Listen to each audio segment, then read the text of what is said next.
Kate Falcha, welcome to Irish Granny Helen, and we are on video number 4 of Sympathy Vote by Glenn Wall. This is the story about the investigation into the Valerie Percy murder.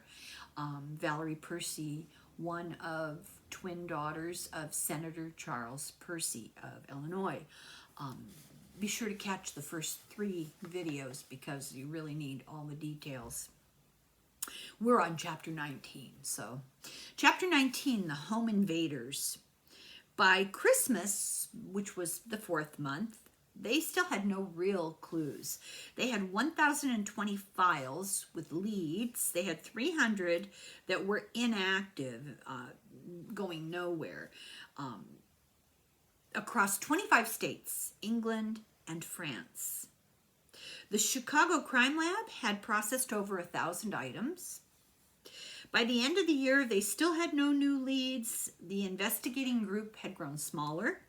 Lamb moved his office back to the Kenilworth police station, so they didn't need all that space anymore. They went to the 2nd floor of the police station.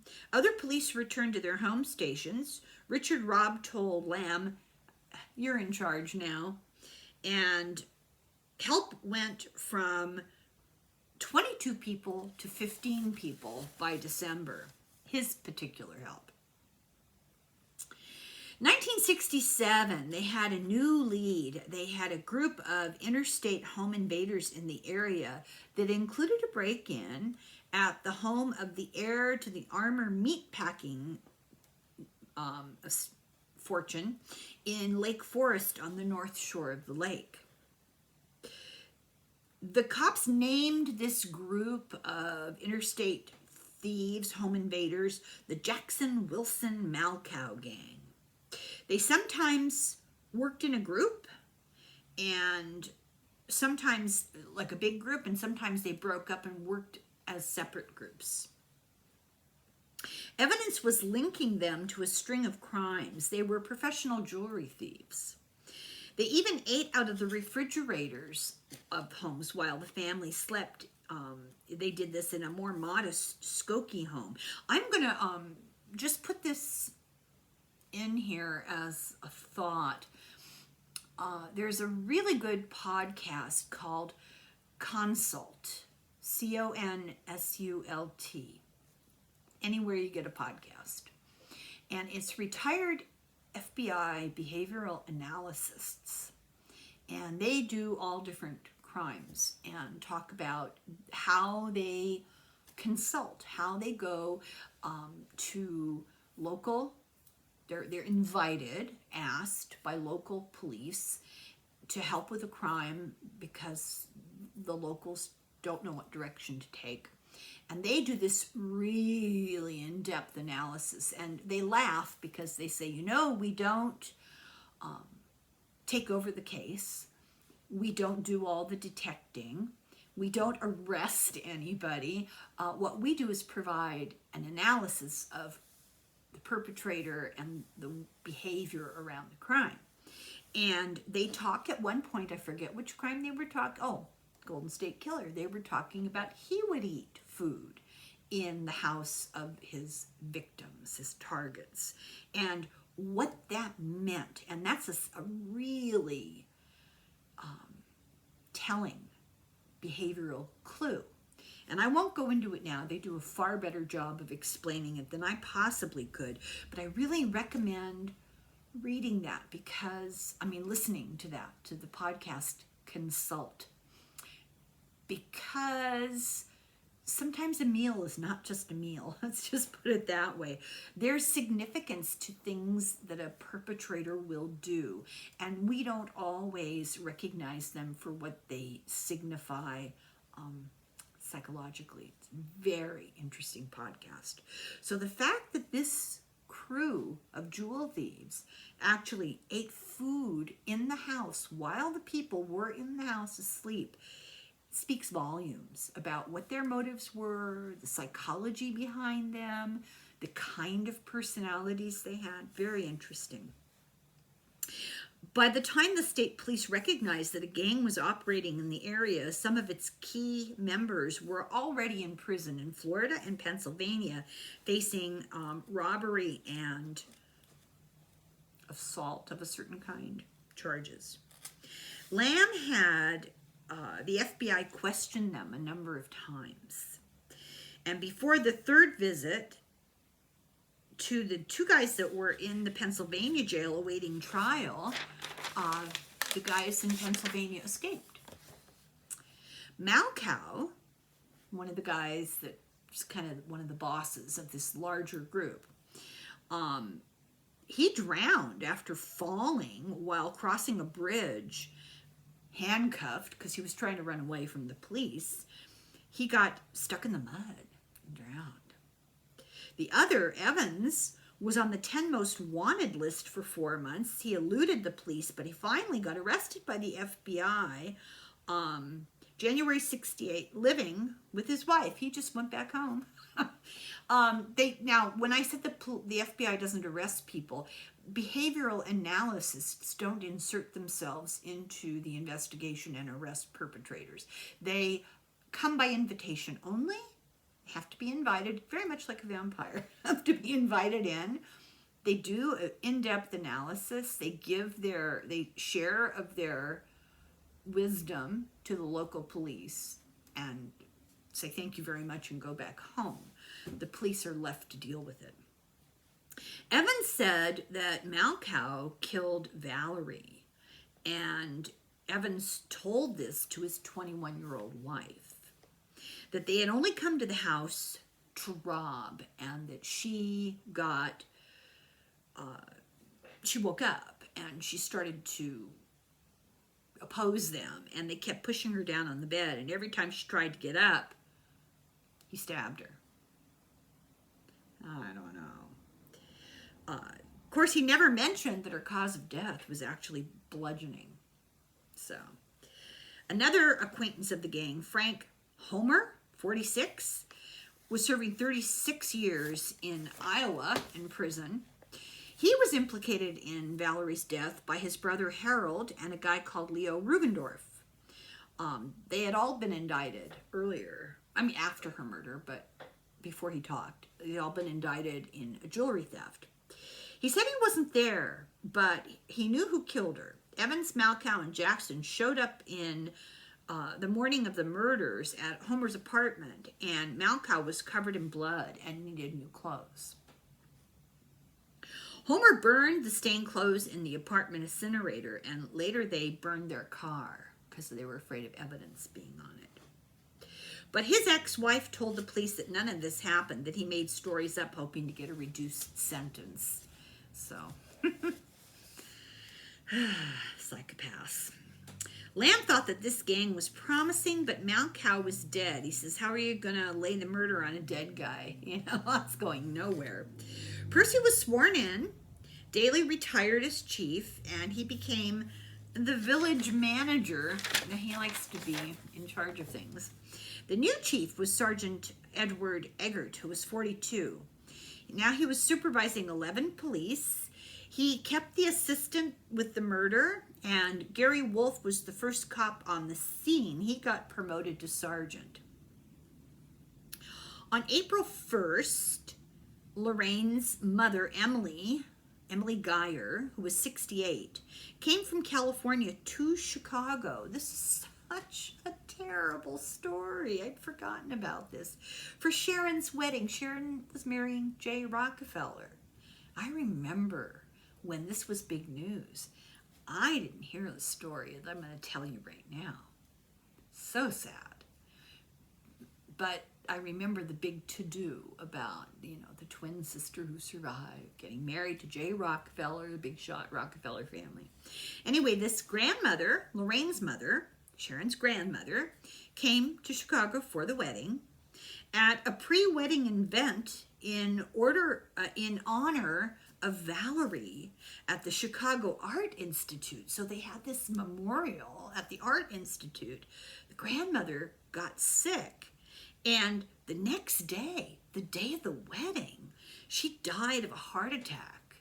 in the hospital, and they didn't tell the bride and groom until right before the wedding, which was one of the biggest weddings of the year at the University of Chicago Rockefeller Chapel. Lorraine came to the wedding. Can you imagine? But she didn't go to the reception. She came to the wedding though, but she didn't go. And then they had a funeral the Monday after the wedding in California. This is just really a tragedy. Very, very sad. Now we're going to go back to the person in this story that I find, and the author does too, obviously, very interesting, William Thorenson. He was in more trouble with the law. April 26th, he and his wife turned themselves in to the U.S. Marshals in San Francisco after federal agents found more than 70 tons of weapons and ammunition in their San Francisco mansion and storage facilities in the Bay Area. He was charged with illegal possession of automatic weapons. Thorenson also was wanted in New York for the illegal purchase of machine guns. I don't know, I don't remember, and I don't think that he had some ideological plan for this stuff. I think he was an arms dealer.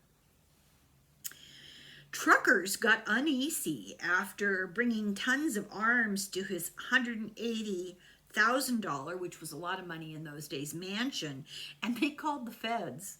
And his father, who's still alive, proclaimed to be astounded. That's a quote. In the house, he had a mynah bird. This makes me very sad when horrible people have pets. I worry for their well-being retroactively. He had a mynah bird named Wolf that shouted obscenities. And guess what else they found? Numerous bayonets and a multitude of arms in 3 different warehouses that were taken then to the San Francisco Presidio. The Presidio is like the kind of like the military headquarters.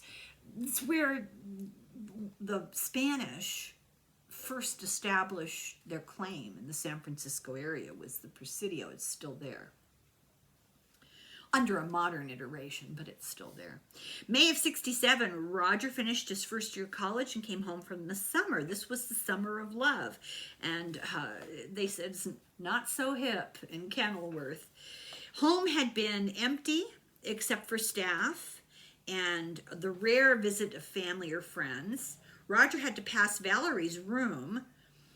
It was redecorated, but he had to pass it every time he wanted to get to his own room, and he ended up moving into her room for the summer. I really don't understand that. I really am creeped out by that. He was the last Percy to live in the house. The rest of the family just, they couldn't do it. On the first year anniversary of her death, the press covered it as The Hunt Goes On. Daley, former Chief Daley, still predicted that the killer would be caught. At this point, they had 1,153 leads, 8,000 interviews, 439 people were fingerprinted. They had done 41 polygraphs. They had proceeded to investigate in 48 states, Canada, France, India, England, and Africa. And they're quoted as saying they had very little for the investigation to go on. They decided that the blood on the leather glove from the yard had been woven in during manufacturing. But this seems like intentional misinformation. When I heard that, my red flags just all went up. And then later in the paragraph, the author says, this is a really weird thing for them to say because the glove was found on a dry morning with fibers from the screen on it, and it was really wet and it had blood on it. So weird. Senator Percy said, we'll never get over it. They got prank calls, kooks with false stories. he said that this was really, the Percy said this is really hard on his wife, especially at night. Can you imagine? Friends describe the Georgetown, Washington, D.C. house that they'd moved to like a fortress. They had 6 locks on every door. Wow. Thorson was in trouble. every time he's mentioned, it starts out with he's in trouble again. He's in trouble for beating a woman in Vegas. He invited Joan Jelke, 31, to his Caesar's Palace hotel room for a sociable drink. Well, at least he didn't try to tell her he had etchings he wanted her to go look at. So he invited her for a sociable drink. At some point, the two got into an argument, which left her with a broken nose, 2 black eyes, and a face full of contusions. This is the woman. 2 Clark County Sheriff's deputies were shortly thereafter offered $5,000 apiece by Thorson to forget the injuries. The deputies were wearing recorded devices that captured Thorson's alleged bribery attempt. She was divorced. Her ex-husband was convicted in 1955 of running a prostitution ring, and she reportedly was not cooperating with the police after this event. Thorson posted $5,500 bail. Before the handsome 30-year-old collector of machine guns and sword canes could leave the room, he was promptly picked up by a United States Marshal acting on a bench warrant issued in San Francisco by federal judge Lloyd Burke. Burke revoked Thorson's $50,000 bail stemming from a raft of federal gun charges when he learned the munitions czar was in Las Vegas difficulties. And this is a quote from the newspaper, the Chronicle. That's very well written and absolutely hilarious. On November 67, 14 months after the murder, the Percy house sold to a friend, William Graham, chairman of Baxter International, for $225,000. Apparently this was a steal, even at the time, and he bought it out of sympathy because he said the house was basically unsellable.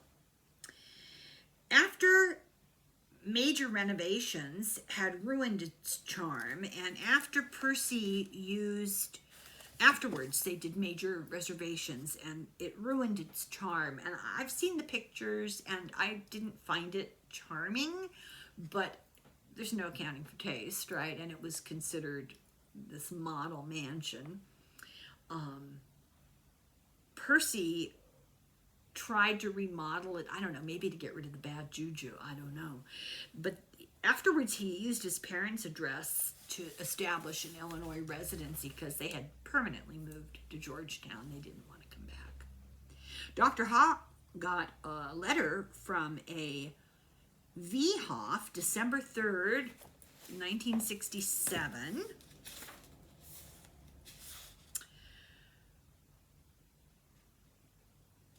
Okay, so this is, okay, it wasn't a V. Hoff. I wrote that down. I thought that was really weird. It's a V. Couture, but just from this weird person. And this is what this letter said.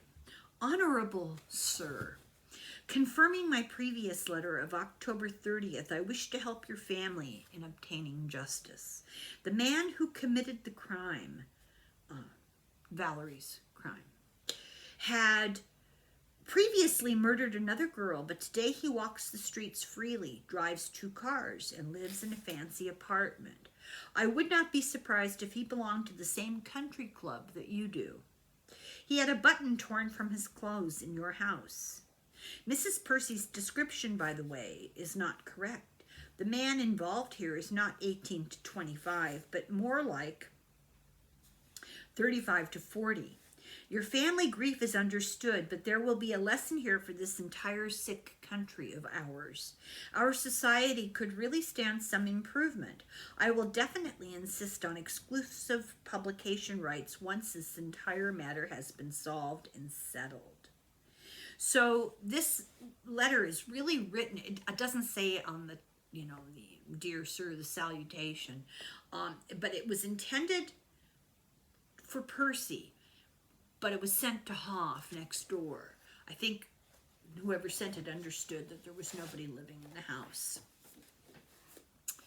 Chapter 20, the late 1960s. So time, inexorably, as it does, moved on. January 7th of 68, Andrew Tellis, 26 years old, the son of Louise Tellis, told McDonough about a job opening at the police station 3 years earlier. He got McDonough his job, in other words. He was killed in Vietnam.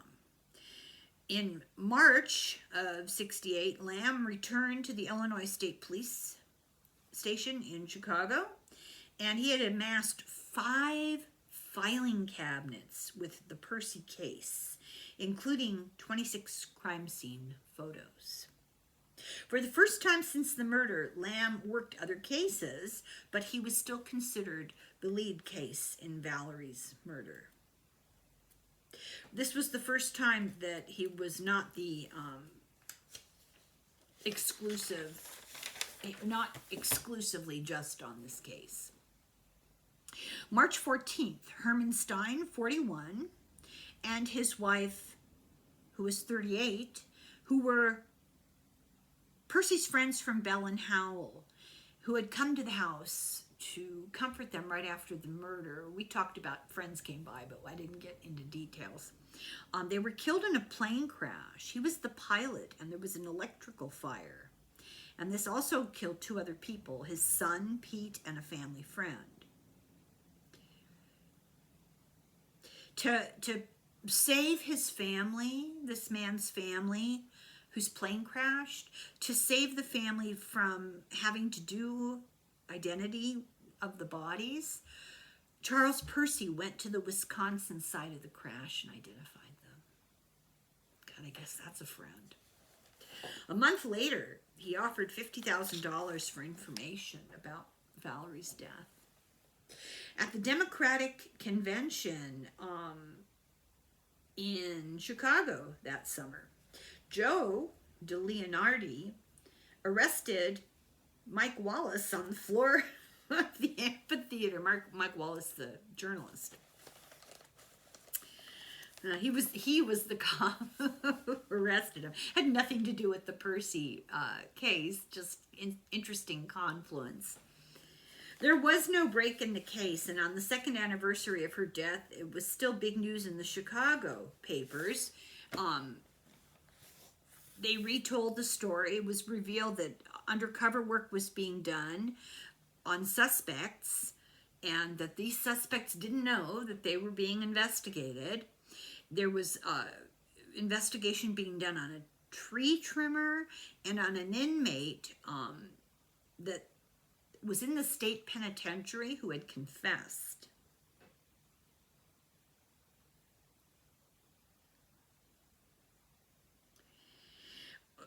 This is really interesting how they investigated the tree trimmer. One of the cops went undercover and he became a tree trimmer, and he became a roommate to the suspect who was a tree trimmer, and they became friends, and that was how they investigated this guy. They felt like they would insert themselves into his life and he'd let something slip, and they realized that he wasn't involved. The convict failed the polygraph that they gave him. The FBI secretly met with Lorraine periodically to see if she recognized pictures of suspects, but she never did.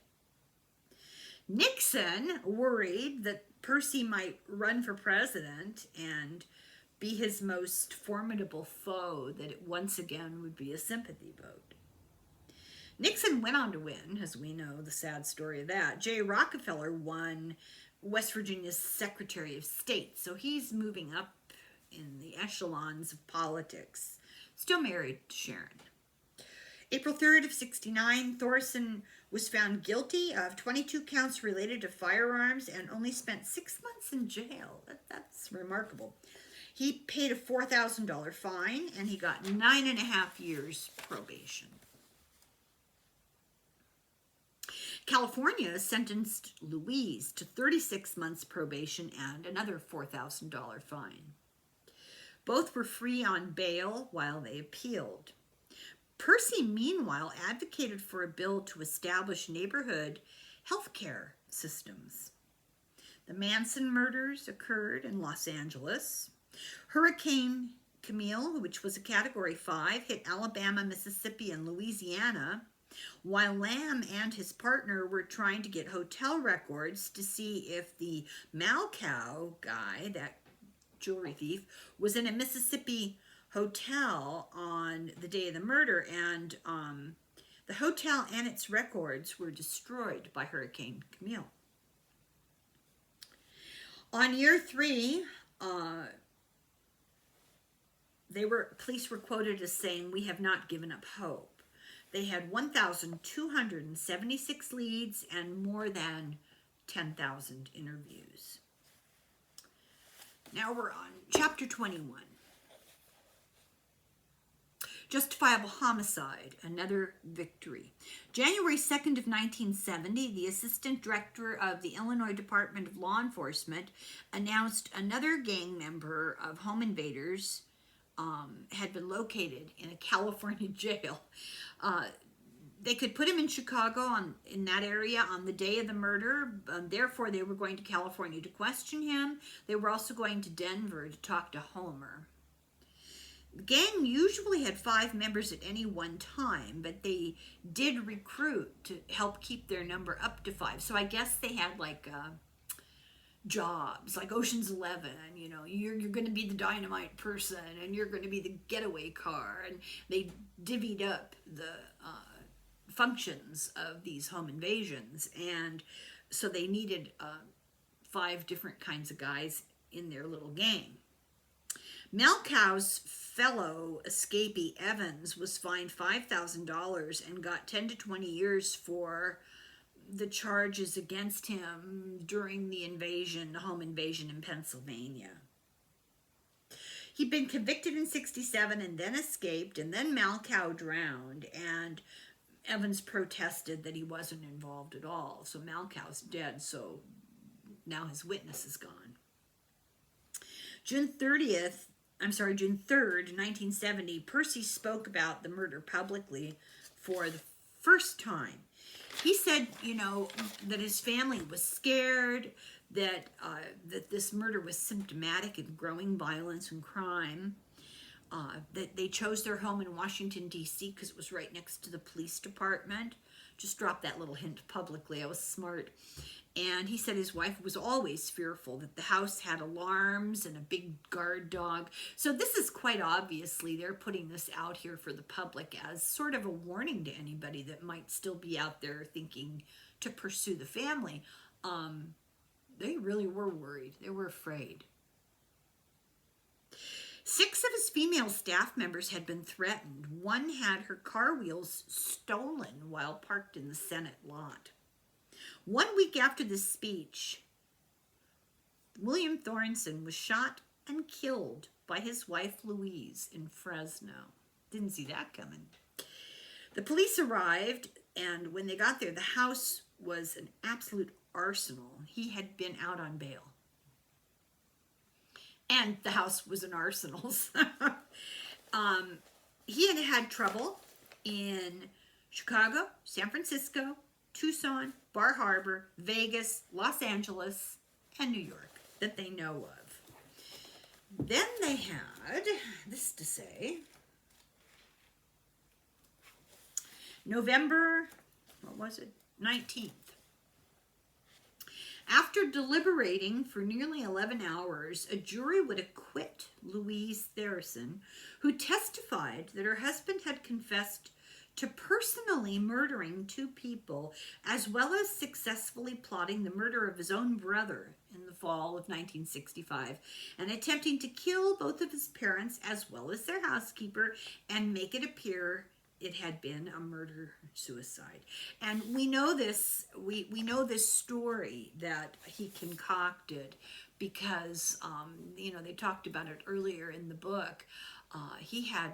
It was obvious, you know, that he was involved, but she kind of put the icing on the cake by saying that your suspicions are true, that he absolutely was involved.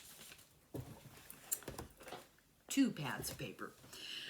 Okay, by 4 years after her death, the Percys took back the offer of $50,000, and this was 3 months after Thornson's death. Was that connected? Did the FBI share suspicion of Thornson's with the Percys, and since he was dead, they really didn't feel like there was anything to be gained by offering a reward? Good question. Lamb didn't think that the FBI would go behind the Illinois State Police back. The FBI was sharing these suspicions maybe with the Percys. That's the question. Lamb didn't think so, but the FBI was investigating the guns at the same time the FBI was investigating Valerie's murder. Did somebody make that connection? Boy, you sure like to hope they did, because it's certainly obvious that there's a reason to be suspicious. I'm not saying anybody did anything, not alleging anything, but boy, is that suspicious. So the final update in the log of the day-to-day investigations of the crime was October 14th, 1970. It was 2.5 inches thick. On February 71, Percy was rushed from the plane that he was on at O'Hare and met by Hoff at the ER.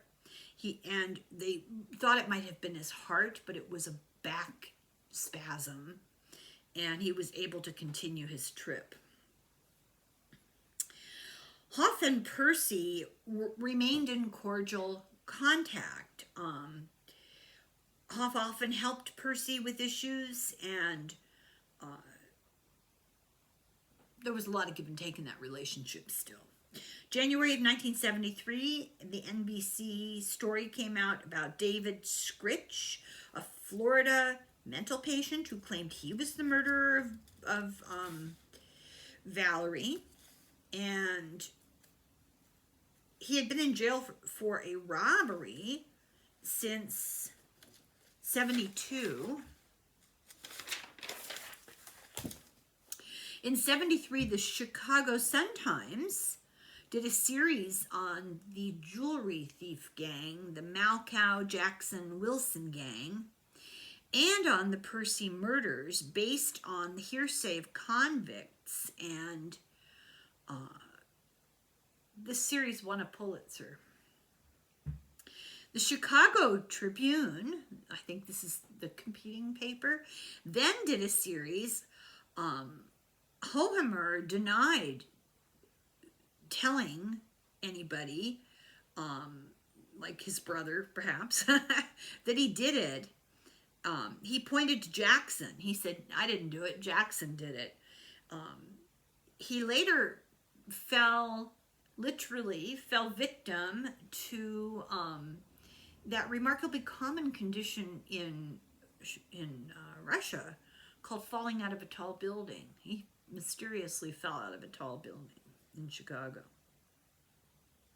Harold Homer said that the gang had an insurance connection that told them who insured really expensive jewelry, and that's how they knew what houses to break into. They were also convicted. They did things I can't say it out loud. People say SA, and I hope you know what I'm talking about. I don't dare say the word. Nothing was stolen. No woman was interfered with at the Percys. Valerie was killed, but you know what I'm saying. And that would not be consistent with apparently the interests of this gang. Before Nixon quit, Percy thought about running for office, but then the Republicans were in complete disarray, and Nixon wanted revenge. Percy had lobbied for the executive branch to not investigate him, I guess he was on the enemies list. He was on Nixon's enemies list. So I guess he decided maybe he shouldn't run for presidential office. September 5th of 1976, Dr. Hoff got what's described as a weird telegram. Dr. Hoff keeps getting all this communication. It's very interesting that somebody knew enough about him. So this is what this telegram said. Dear Sir, regarding the Valerie Percy case, Cook County file, the unanswered questions. Number 1, who refused polygraph tests? Number 2, what doctor or doctors came forward with testimony and or medical records? Number 3, the autopsy. The exact findings, question mark. Interest. A novel or play may be written based upon America's #1 Agatha Christie type of case. Number 4, do you and the Illinois authorities contend that the true clinical cause of death was due to the wounds found on the body? Number 5, do you and the authorities contend that no major medical problem existed in the odd case? And this is signed by somebody, Connell, from Portland, Maine.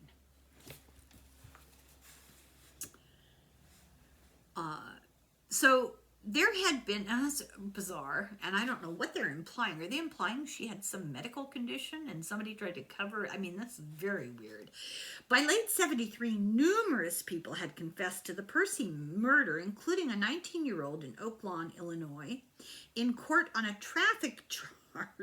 A 24-year-old Yarmouth, Massachusetts man named Charles Manning, who confessed to 17 other murders, and a 26-year-old Stuart Goldstein in a Las Vegas jail on another murder charge.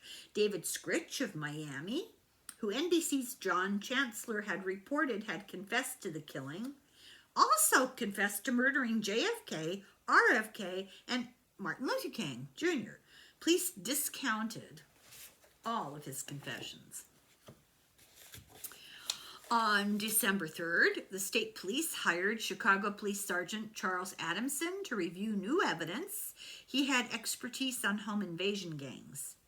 Louise Thornton wrote a book in 74, which said that William confessed that he bludgeoned and shot his friend Louis Dale Stoddard, and he hired him to kill Richard in 65. So in her book, her dead husband that she killed first hired his friend to murder his brother, and then he murdered the alleged assassin. He claimed that he would kill Stoddard in his own apartment. She said that he did. He washed and wrapped him in a sleeping bag and dumped him in the Pacific. And also, let me find this. Also, witnesses would testify that he offered Joe Hinojosa, a friend, $250,000 to kill his parents, the wealthy Mr. and Mrs. William Thornton. That he offered 3 different men various sums of money to kill Louise, the wife who's writing the book. One of these men was also to kidnap her, stage a bogus orgy somewhere in the desert, and photograph the proceedings. He asked a fellow prisoner in jail to help himself. He fabricated an elaborate plot to bomb Caesar's Palace in Vegas, perhaps injuring 100 people, and then demand $2.5 million on pain of another bombing. He concocted a plot to kidnap the child of a debtor and do away with said person if the man did not make good on his bills. He assaulted his wife with things including, and it just goes into egregious detail. He asked 2 men at various times to burn down the family mansion in San Francisco. According to his wife, Thorson also admitted to killing Joseph Hinojosa, a drug addict revealed in news accounts to have participated in a scheme to kill Thornton's parents. Quote, this is what William said, quote, I just made him disappear. Poof, no more problem. His wife says that her husband casually claimed this the night before she shot and killed him. In her book, she revealed that her husband had confessed trying to kill his parents in order to inherit their estate and obtain revenge against them for the neglect that he told her and others he'd suffered as a child.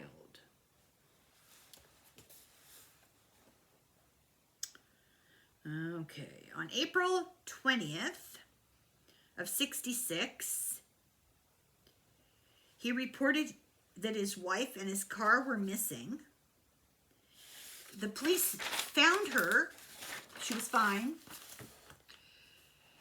But this was part of a plan long in the making. In the fall of 65, he had a harness made to hang his father, made of material from his father's robe that would hide fiber evidence. I don't even know what this guy was doing. This is bizarre. His family did not know how close to death they'd been until Louise's trial. They had no idea. Remember, the maid escaped and called the police. This was what the plan was that night. At the first trial, Thorson flew to Europe to establish an alibi, and he sneaked back home to Chicago with an accomplice. So what he did was he flew to Europe so that it would be really obvious he was out of the country, but he sneaked back in to be here for this alleged kidnapping and murder. He sneaked into their house with an accomplice and hid. They tied up the housekeeper, but she escaped and foiled the plan. Louise told how William got a huge amount of money after his brother's death, and he amassed and stockpiled all these military weapons. Still no explanation of why. In mid-66, he was charged with doing bad things to a strange woman in Louisiana, and he pled guilty of lesser charges. Law enforcement did not realize yet that all the other things he had done, including murder. 4 days after Louise shot him in June of 1970, the Palm Beach Times revealed his violent past, criminal record, and the guns that had been found. So everything, they're a day late and a dollar short in every way. The disclosures were staggering. This is after the raid on their mansion in San Francisco. Machine guns, a 25 millimeter wheel-mounted cannon, explosives, 2 20 millimeter anti-aircraft guns, a 37 millimeter cannon, 17 machine guns, 9 submachine guns, 13 rifles, 7 shotguns, 31 pistols, 3 anti-tank rifles, a case of hand grenades, grenade launchers, bayonets, a mine detector, and 667,778 rounds of ammunition. The story confirms that this huge cache of military weapons included numerous bayonets identical to the ones that they believe Valerie was murdered by. They also found, this is unbelievable, at his Fresno house, landmines, hand grenades, machine guns, mortars, knives, dynamite, pistols, and more than 50 pounds of high-grade marijuana. Brought to the Fresno jail, Louise was treated for a punctured left eardrum, a puncture wound on her left hip, and assorted bruises, all inflicted by her late husband.